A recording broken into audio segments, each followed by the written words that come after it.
అమరావతి రాజధాని ప్రాంతంలో రైతులు ఏదైతే ల్యాండ్ పూల్కి భూములు ఇచ్చారో రైతులు భూములు ఇచ్చినటువంటి వారికి రిటర్నబుల్ ప్లాట్ ఇవ్వడానికి అయితే రాష్ట్ర ప్రభుత్వం పనులు శరవేగంగా చేస్తుంది. ఏదైతే ఉందో ఈ యొక్క రైతులకు ఇచ్చేందుకు రిటర్నబుల్ ప్లాట్లు దాదాపు ఒక 12 సెక్టార్లుగా ఈ యొక్క ప్రాంతాన్ని చూపించడం జరిగింది. ప్రస్తుతం మనం ఇక్కడ అమరావతి ప్రాంతంలోని రాయపూడి ప్రాంతంలో అయితే ఉన్నాము. ఇది చూస్తే 12 జోన్లుగా ఏర్పాటు చేశారు. దీనిలో రిటర్నబుల్ ప్లాట్లలో zone 1 1, zone A, zone B 5A, 5B, 5C, 5D, 6, 6, 7, 8, 8A, 8B, 9A, 9B, 10, 11, 12 ఇలా ఈ రకంగా 12 జోన్లుగా డివైడ్ చేయడం జరిగింది. దీనిలో చూస్తే ఈ 12 జోన్లలో 11వ జోన్ తప్ప మినహాయించి మిగతా 10 జోన్లు కూడా ఏదైతే ఉందో జంగిల్స్ మొత్తం క్లియర్ చేసేసి మౌలిక సదుపాయాలు చేసేందుకైతే రాష్ట్ర ప్రభుత్వం పనులు అయితే శరవేగంగా జరుగుతుంది. దీనికి సంబంధించి ఇప్పటికే టెండర్లు పిలిచారు. వర్క్ కూడా పనులు కూడా శరవేగంగా జరుగుతుంది. దాదాపు ఏదైతే ఉందో రైతులకు ఇచ్చేటువంటి రిటర్నబుల్ ప్లాట్లు దాదాపు 12 జోన్లుగా కేటాయించారు. 12 జోన్లలో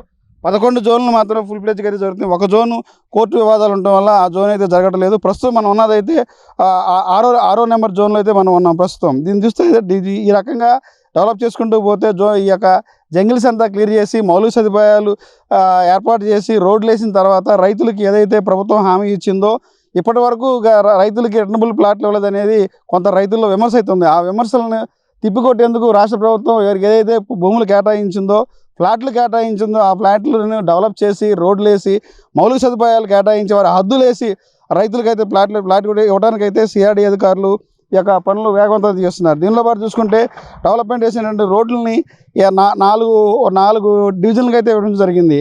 అది ఇట్లో పాటు చూసుకుంటే రోడ్లు ABCD అలా 4 రకాలుగా ఇవ్వడం జరిగింది.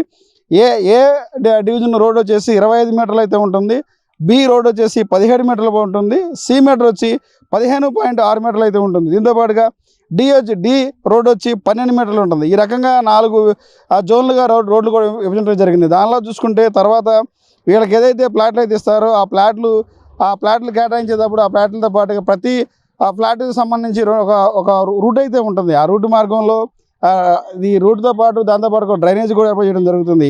దీనిలో పాటు చూస్తే 1A, 1B ఇలా మొత్తం మెయిన్ జోన్ చూసి ఒక్కొక్క బ్లాక్ వచ్చేసి ఒక్కొక్క జోన్లో 12 బ్లాక్లు అయితే ఉంటాయి. దీంతో పాటుగా 12 బ్లాకులతో పాటు ఒక్కొక్క బ్లాక్ వచ్చి 100 ఎకరాల దాకా విస్తరణ అయితే ఉంటుంది. ఈ 100 ఎకరాల్లో ఒక జోన్ అయితే ఒక బ్లాక్ ఏర్పాటు చేస్తారు.